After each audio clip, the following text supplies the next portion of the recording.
So guys, ito. Tapos tayo ng isang palalaki. Ayan, hindi ko na napakita pa paano na umpisahan. Ayan. Medyo busy na po eh. Hili-hili ako na lang. Patapos na po yan. Para maiksi lang po ang video natin. Para madali nyo pong matapos. Hili-hili ako lang. Tingnan po natin kung ilang gramo titimbang yan. Kasi medyo mabigat po yan. Palalaki po yan. Domino. Rolex na domino. Domino Rolex po yung tawag dyan.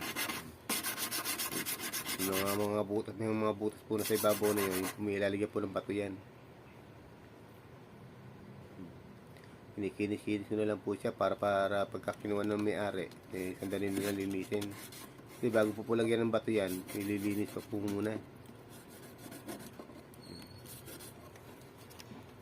Kasi lipat-lipat ko lang kasi baka yung mga pagitan eh medyo magasta.